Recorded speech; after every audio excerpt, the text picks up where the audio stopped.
Meet Manoj Sharma, a true maestro in his field.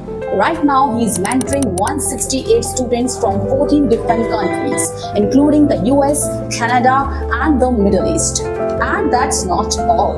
Over the years, he has successfully trained more than 800 students all through the power of online learning. Manoj Sharma is redefining global education, connecting minds across borders, and inspiring students to achieve their dreams, no matter where they are. Hi there, this is Charu Goswami. Welcome to Miva Presents The Spotlight Stories. और आज हमारे साथ एक ऐसी शख्सियत है जिन्होंने अपने इंजीनियरिंग फील्ड को छोड़कर अपने पैशन को फॉलो किया। ये एक musician, guitar coach, stage performer और इसके साथ ही एजुकेटर है और बच्चों के लिए मिसाल है। हमारे साथ हैं Shri Manoj Sharma ji. Sir, welcome to our podcast. Thank you.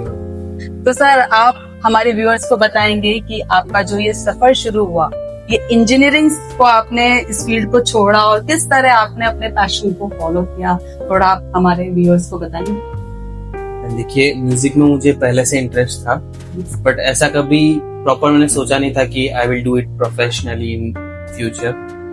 But हाँ, इंटरेस्ट तो था। So after doing my graduation I have been to many different fields.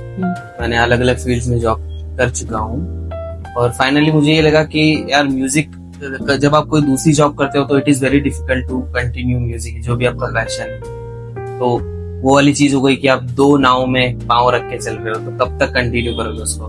तो एक ऐसी स्टेज आती है जब आपको डिसाइड करना पड़ता है या तो इधर या इधर। सो फाइनली एक ऐसा मोमेंट आया जब मुझे म्यूजिक को कंटिन्यू करने का मौका मिला। सो मैंने सब कुछ छोड़ के आई डिसाइडेड कि ठीक है, चलो अब इसमें लगना है। So I started doing music professionally, full time अब मैं म्यूजिशियन हूँ। सो अब लाइक आई डू म्यूजिक, जैसे आई डू गिग्स, शोज वगैरह करता हूँ मैं। स्कूल के बच्चों को गिटार सिखाता हूँ, म्यूजिक सिखाता हूँ। उसके अलावा मेरे कुछ बैचेस चलते हैं, ऑनलाइन बैचेस, जिसमें इंडिया और आउट ऑफ इंडिया, मतलब देखा जाए तो 14 से 15 डिफरेंट कंट्रीज के लोग मुझसे क्लासेस लेते हैं। जी। और वो भी सिर्फ बच्चे ही नहीं है, मतलब कुछ बैचेस ऐसे चलते हैं जिसमें जो ऑलरेडी म्यूजिक टीचर्स हैं, जो मुझसे सेशन लेते हैं। तो हाँ, मैं कह सकता हूँ कि अब चलो ठीक है, I am doing something, you know, making changes in the lives of others. तो सर, जैसे आपका जो ऑनलाइन क्लासेस लेते हैं, इसका मतलब आपका जो म्यूजिक का जो ये सफर जो आपका जिसपे आप निकल पड़े हैं, मतलब ये इंडिया में ही नहीं, मतलब ये इंटरनेशनल लेवल तक जा चुका है। हाँ, मतलब इंडिया से बाहर भी ऐसे बहुत से, मतलब एक तरह से फैमिली बन चुकी है। लोग 6 महीने 8 महीने 1.5 साल से मुझसे जुड़े हुए हैं। जी। और सेशंस ले रहे हैं और अच्छा चल रहा है जो भी है। बहुत अच्छी बात है। और अभी रिसेंटली मैंने न्यूज़पेपर में भी देखा, आप चित्तौड़गढ़ जिले में भी और इवन पूरे राजस्थान में आप छाए हुए हैं। तो अभी रिसेंटली आपसे रिलेटेड एक स्टोरी भी आई थी, जहाँ पे बिल्कुल आपके ऊपर एक लेख था जिसपे इनके पैशन के बारे में काफी लिखा हुआ था। सक्सेस स्टोरीज के अंदर इनका आर्टिकल आया था और ये रियली हम सबके लिए बहुत ही फख्र की बात है। अच्छा सर, आप ये बताइए कि इस सफर का, जब आप इस सफर पर चले तो उस समय बैरियर्स और आपको रिस्क नहीं लगा, मतलब डर नहीं लगा? ये डर तो आज भी लगता है मुझे। अच्छा। कि क्योंकि ये एक ऐसा फील्ड है जिसमें अनसर्टेनिटी बहुत ज्यादा है। मतलब ऐसा कुछ फिक्स नहीं है। आप कितना ही अच्छा म्यूजिक कर लें, कितना ही अच्छा गा लें, कितना ही अच्छा बजा लें, बट ऐसा जरूरी नहीं कि वो लाइफ टाइम चलता रहेगा। तो रिस्क तो इस फील्ड में डेफिनेटली है। बट हाँ, अगर कोई पैशनेट है, जैसे I am like really passionate about this music, तो उसको इतना ये सब चीजें, रिस्क वगैरह लेने का इतना ज्यादा सोचना नहीं पड़ता, क्योंकि वो अंदर जुनून है तो यू नो हो ही जाता है अपने आप, वो वाली चीज है। और आजकल के जो यंग जनरेशन है, उनके लिए आप क्या कहना चाहेंगे कि जैसे वो भी बहुत पैशनेट हैं, आप पढ़ाते भी हैं, तो उनको क्या इस फील्ड में जाना चाहिए? देखिए, मैं किसी को भी रिकमेंड नहीं करूंगा या फिर सजेस्ट नहीं करूंगा कि आप म्यूजिक फुल टाइम करें, because it is very difficult to make a living doing music full time। और इस फील्ड में कंपटीशन तो ही, प्लस इसमें जैसे मैंने आपको बताया कि अनसर्टेनिटी है। तो आप इसको साइड बाय साइड करें, एज एन हॉबी करें। और सबसे बड़ी बात, अगर कोई पैशनेट है तो वो एक्चुअली मुझसे पूछेगा ही नहीं सही बात। वो मैं अगर कोई भी राय दूं उसको तो वो मानेगा नहीं, उसको म्यूजिक करना है फुल टाइम तो वो करेगा। जैसे मेरे कुछ स्टूडेंट्स हैं, they are doing music professionally, full time कर रहे हैं, तो अब मैं चाहे उनको मना करूं तो भी वो करेंगे, क्योंकि if someone is really passionate about music तो वो करेगा। जी जी। बट जिसको डाउट है, जिसको अभी अपनी स्किल्स पर डाउट है कि हाँ we are not prepared for इतना ज्यादा हमको नहीं आता है, तो मैं उनको यही सजेशन दूंगा कि आप लोग म्यूजिक को एज एन हॉबी करें, ताकि इन फ्यूचर आपको रिग्रेट ना हो। जी सर।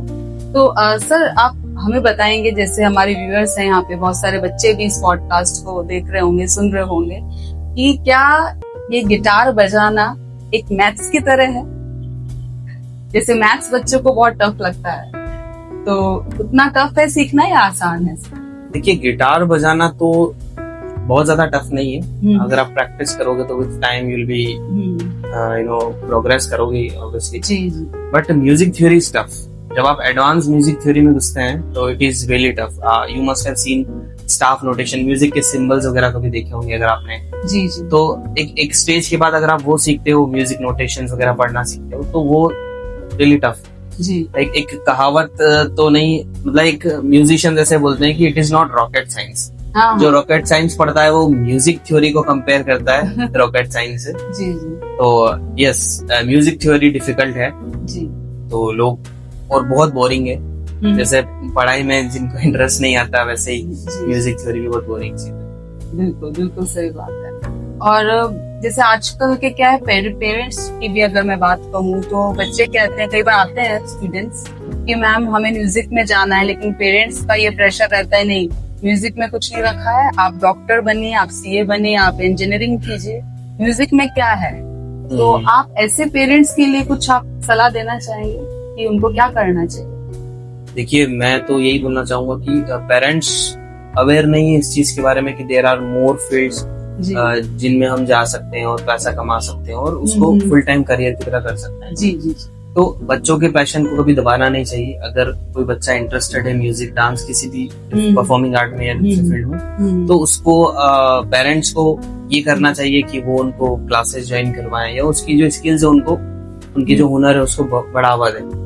क्योंकि हमें तो ये मौका नहीं मिला था, हमारे टाइम पे ये पेरेंट्स को इतना पता भी नहीं था, प्लस हमारे आसपास इतने रिसोर्सेज भी नहीं थे कि हम करें। आज जैसे मैंने बताया, ऑनलाइन सारी चीजें ऑनलाइन है, तो बच्चे ऑनलाइन क्लासेस ले सकते हैं, सेशन ले सकते हैं। तो पेरेंट्स को थोड़ा सपोर्ट करना चाहिए। डेफिनेटली पढ़ाई बहुत जरूरी है, लेकिन पढ़ाई के साथ साथ परफॉर्मिंग आर्ट्स या दूसरी स्किल्स जरूरी है। उनके बिना इन फ्यूचर बच्चा कहीं ना कहीं रुका हुआ महसूस करता है। जैसा कि सर आपने बताया कि आपने स्टेज पे भी कई परफॉर्मेंसेस दी हैं, आप गिग्स वगैरह भी करते हैं, तो जैसे कभी कोई म्यूजिशियन है जो कर रहा है और उस दौरान अपने लिरिक्स भूल जाता है, तो उस समय क्या स्मार्ट टिप देना चाहेंगे आप? देखिए, वैसे तो जितने भी प्रोफेशनल म्यूजिशियंस हैं या जो सिंगर्स हैं, दे कैरी लिरिक्स स्टैंड और सारी लिरिक्स वहाँ पर होती है। और जैसे मेरे साथ कई बार हुआ है कि लिरिक्स स्टैंड ले जाने के बाद भी लिरिक्स होती है सामने, फिर भी मैं कभी जो कुछ वर्ड्स भूल जाता हूँ, तो मैं अपने अकॉर्डिंग कुछ भी लिरिक्स बोल देता हूँ। तो most of the time people इतना ऑब्जर्व नहीं कर पाते, इतना नोटिस नहीं कर पाते, बट कभी कोई नोटिस करता है तो पॉइंट आउट, हंसने लग जाते हैं। जी। तो उनके लिए टिप्स यही है कि आप लिरिक्स अच्छे से याद करके जाइए, और लिरिक्स भूल भी जाए तो कोई दिक्कत नहीं, कॉन्फिडेंस इतना होना चाहिए कि आप चाहे गलत गाए तो अच्छे से गाए। बिल्कुल सही बात है सर। और सर जैसे एंगेजमेंट कैसे हो, जैसे कई बच्चे ऐसा भी पूछते हैं कि एंगेज कैसे करें ऑडियंस को एंगेजमेंट। तो देखिए, ऑडियंस का एंगेजमेंट तो ऐसा है कि इसके लिए आपको प्रिपेयर करना पड़ेगा। जैसे मैंने जब स्टार्टिंग में जब मैंने शोज स्टार्ट किए थे तो बहुत ज्यादा नर्वस था मैं। सिर्फ गाने ले जाकर बजाना ही, मतलब या गाना ही सब कुछ नहीं है, वहाँ पर आपको ऑडियंस को अट्रैक्ट भी करना पड़ता है, एंगेज भी करना पड़ता है। क्योंकि कई बार ऐसा होता है कि आपको ऑडियंस ऐसी मिलेगी जो बिल्कुल भी इंटरेस्टेड नहीं है आपके गानों में, वो वहाँ पर चिट चैट करने आते हैं, बातें करने आते हैं। कई बार ऐसी ऑडियंस मिलेगी जो डांस करने आते हैं। आप एक दो गाना गाओगे, बोलेंगे please play something dancing number, या कोई डांसिंग नंबर प्ले कर दो, तो डांस के लिए आते हैं। तो ऐसा मोमेंट आता है सबकी लाइफ में। तो हमें उनके अकॉर्डिंग बन के जाना है, या फिर हमें उनके अकॉर्डिंग प्रिपेयर होके जाना है। ऐसी सेट लिस्ट रेडी करनी है हमको कि हम मान लीजिए जहाँ पे कुछ गा रहे हैं ऑडियंस का माहौल अलग है, तो उसके अकॉर्डिंग हमको इट प्रिपेयर होके मीन्स जाना कि है। एक जो परफॉर्मर है उसको अपना होमवर्क करके जाना चाहिए। एग्जैक्टली, वो प्रिपेयर होके जाना है बिल्कुल, बिल्कुल। कि अगर ऐसा नहीं, ऐसी ऑडियंस नहीं है, मान लीजिए सब ओल्ड एज वाले हैं, तो वो भी नए गाने तो सुनेंगे, तो बिल्कुल उनके अकॉर्डिंग हमको प्रिपेयर होके जाना ही पड़ेगा। जी सर। और सर जैसे अब आप इस फील्ड में आ ही चुके हैं, तो अब आपका विजन क्या है इसको लेकर आगे तक?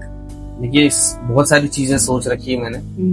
फिलहाल एक जिस पे मैं वर्क कर रहा हूँ अभी, वो है कि I want to open an online music academy, जी जिसमें मैं काम कर रहा हूँ अभी। ट्रेडमार्क वगैरह लेने का चल रहा है काम। जी तो एक ऑनलाइन म्यूजिक एकेडमी खोलूंगा, जिसमें मैं India plus out of India जितनी भी कंट्रीज में मैं एक्सपांड कर सकूं, जी वहाँ के स्टूडेंट्स को मैं म्यूजिक सिखाऊंगा। मैं प्लस मेरी एक टीम बना रहा हूँ मैं, तो कुछ म्यूजिशियंस की, फेलो म्यूजिशियंस की जो क्लासेस लेंगे, सिखाएंगे, प्लस एक स्टेज परफॉर्मेंस की। जैसे बहुत से लोग होते हैं कि जिन्हें स्टेज पे परफॉर्म करना है, बट उन्हें ऐसा प्लेटफॉर्म या ऐसी कोई जगह नहीं है हमारे इंडिया में। There are very few schools या फ्यू अकेडमीज जो म्यूजिक को प्रोफेशनली सिखा रही है। आप इंडिया में भी बात करें तो, और इंडिया से बाहर अगर आप जाएं, जैसे Berklee college of music Boston है, Trinity college of music London है, तो इनकी फीस बहुत ज्यादा है। तो एक मिडिल क्लास या अपर मिडिल क्लास मेरे हिसाब से अफोर्ड नहीं कर सकते जी। तो इंडिया में ऑनलाइन ही एक ऐसा प्लेटफॉर्म हो जहाँ पे हम म्यूजिक को अगर प्रोफेशनली करना चाहते हैं, तो क्या चीजें हैं जो हमें रोक रही है, वो सिखाया जाए, उनको कैसे ओवरकम करना है। प्लस अगर इसमें प्रोफेशनली जो ऑलरेडी हैं, कैसे वो अपनी परफॉर्मेंस को या अपनी स्किल्स को बढ़ाएं, तो उसके लिए we will I am working on this school. बहुत ही अच्छा आपकी जो मतलब आपका जो ये इनिशिएटिव है, ये बहुत ही खूबसूरत है। और इसमें क्या होगा कि हर तरह के जो बच्चे हैं वो आकर इसमें अपने हुनर को तराश सकते हैं और अपने पैशन को फॉलो कर सकते हैं। सर आपका एक होम स्टूडियो भी है, तो आपने किस तरह से उसकी शुरुआत की और कब सोचा उसके बारे में? So after quitting my job, मैंने सोचा कि मतलब म्यूजिक फुल टाइम करने का डिसाइड किया। मैंने कहा खुद का सेटअप होना चाहिए, जहाँ पर आप एक ऐसा कमरा हो जहाँ पे खुद आप प्रैक्टिस कर रहे हो, कोई डिस्टर्ब करने वाला ना हो। तो फिर मैंने सोचा कि चलो क्यों ना एक होम सेटअप ही पूरा सेट कर लिया जाए, जिससे होगा क्या कि खुद की रिकॉर्डिंग्स कोई आसपास वाला भी रिकॉर्ड करना चाहे तो वो भी। प्लस मेरी ऑनलाइन सेशंस का मैंने तब से डिसाइड कर लिया था कि I will take online classes and all. तो इसलिए मैंने सोच लिया था कि ठीक है, एक होम सेटअप तो होना चाहिए। तो हमने सुना है कि निम्बाहेड़ा में बिल्कुल मतलब कहीं पे भी ऐसा स्टूडियो नहीं है, सिर्फ आपका ही है। बिल्कुल, निम्बाड़ा में और इवन निम्बाड़ा के आसपास में भी proper fully sound proof studio नहीं है। जी, आपने अगर देखा होगा कि जितने भी थिएटर्स वगैरह होते हैं, वहाँ पर एक मटेरियल आता है रॉक वूल। जी जी। जितने भी प्रोफेशनल स्टूडियोज हैं, वहाँ पर रॉक वूल या फिर ग्लास वूल के पैनल्स लगते हैं, जी, जो कि साउंड प्रूफिंग के लिए भी यूज होते हैं, प्लस अकॉस्टिक ट्रीटमेंट के लिए भी यूज होते हैं। जी जी। मैंने उसी तरह से अपने स्टूडियो को डिजाइन किया हुआ है कि बाहर की नॉइज बिल्कुल ना के बराबर आती है, तो दिन हो या रात हो कभी भी आप अच्छे से रिकॉर्ड कर सकते हैं। जी। तो सर अब एक क्विक रैपिड फायर राउंड है। कॉफी या tea? Chai, tea, definitely tea lover. Stage या studio? Stage. Stage. Favourite guitarist? Andy McKee करके एक गिटार प्लेयर है, और अगर इंडिया में देखें तो शॉन रिदम शॉ, जो कि बहुत अच्छे गिटार प्लेयर है। One song you wish you had composed? ऐसे बहुत सारे सॉन्ग्स हैं, बट एक सॉन्ग है हॉन्टेड मूवी का, wish you I know you are beautiful करके एक सॉन्ग है। Okay, English song? नहीं, हिंदी सॉन्ग ये song निखिल डिसूजा का एक सॉन्ग है। अच्छा अच्छा। सुनो यू आर ब्यूटीफुल करके एक सॉन्ग है, तो बहुत ही अच्छा है। आई थिंक बहुत कम लोगों ने सुना होगा उस सॉन्ग। जी जी बिल्कुल, मैंने भी नहीं सुना है। अच्छा। इंस्टाग्राम या यूट्यूब? यूट्यूब। मतलब मेरे को ग्रोथ वहीं पर देखने को मिल रही है, और मेरी जो ऑडियंस है मोस्टली यूट्यूब से ही आती है। ऑडियंस प्लस जो स्टूडेंट्स हैं वो भी, तो YouTube. Dream stage city where you want to perform? ऐसा कोई पर्टिकुलर सोचा नहीं अभी तक, बट हाँ मुझे जैसे बार्सिलोना में परफॉर्म करना है। जी जी बिल्कुल। कोई ड्रीम पर्सन जिनके साथ आप परफॉर्म करना चाहें? ऐसा तो मैंने ऐसा कभी सोचा नहीं किसी के साथ परफॉर्म करूंगा, बट हाँ लाइक अगर मौका मिलता है तो डेफिनेटली अरिजीत सिंह। तो सर यदि आप गिटार नहीं बजाते होते तो फिर आप क्या करते? देखिए अगर मैं गिटार नहीं बजाता तो ऑब्वियसली मैं इंजीनियरिंग फील्ड में ही कंटिन्यू करता। तो उसके साथ जैसे मेरी हॉबी है कि मुझे मशीन्स वगैरह, कार्स वगैरह, बाइक्स वगैरह बहुत ज्यादा पसंद है। इनमें मॉडिफिकेशंस करना पसंद है, तो शायद मैं अपना एक गैराज खोलता फ्यूचर में, मॉडिफिकेशन वगैरह करता और इन चीजों में आगे करता कुछ। और कोई ऐसा क्वेश्चन, कोई वियर्ड क्वेश्चन किसी फैन ने कभी पूछा हो आपसे? जैसे स्टूडेंट्स पूछते हैं, जैसे 1 महीने में सीख जाएंगे क्या गिटार, 1 महीने में स्टेज पे चढ़ के मैं परफॉर्म करने लग जाऊंगा क्या? तो ये वियर्ड क्वेश्चन इसलिए है क्योंकि आप किसी भी फील्ड में जाइए तो इट टेक्स टाइम अच्छे से। चमत्कार तो एकदम से होता 1 महीने में। तो ये मुझे लगा कि 1 महीने में आप कैसे सीख सकते हो, कैसे एक्सपेक्ट कर सकते हो। एग्जैक्टली। तो फाइनली सर, आप रैपिड फायर राउंड फिनिश हो चुका है, तो हमारे व्यूअर्स भी बेताब है सर, आप कोई भी अपना एक मास्टरपीस सुना दीजिए अच्छा से। ठीक है, बिल्कुल कुछ प्ले करता हूँ। एक बहुत फेमस टेक्निक है गिटार की, रूम्बा फ्लेमेंको, तो मैं कुछ बजाने का ट्राई करूंगा। Sure sir.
ब्यूटीफुल। और जिस तरह से आप बजा रहे थे ना, उस तरह मेरे ऐसे गूज़बम्स आ रहे थे और ऐसा लगा कि जुनून आप में नहीं है, आपके जुनून से ज्यादा आपके फिंगर्स में मुझे ज्यादा जुनून दिखा। Thank you. तो बिल्कुल सर, आप एक इंस्पिरेशन हैं हमारे यंगस्टर्स के लिए, और आप हमारे शो पर आए और आपने अपना प्रेशियस टाइम हमें दिया इसके। Thank you so much sir. और अगर आपको सर से और भी कुछ क्वेश्चंस पूछने हैं तो आप कमेंट सेक्शन में पूछ सकते हैं, सर से जुड़ सकते हैं, सर से बात कर सकते हैं। तब तक के लिए धन्यवाद। हम बहुत जल्द फिर हाजिर होंगे एक नई कहानी के साथ। शुक्रिया।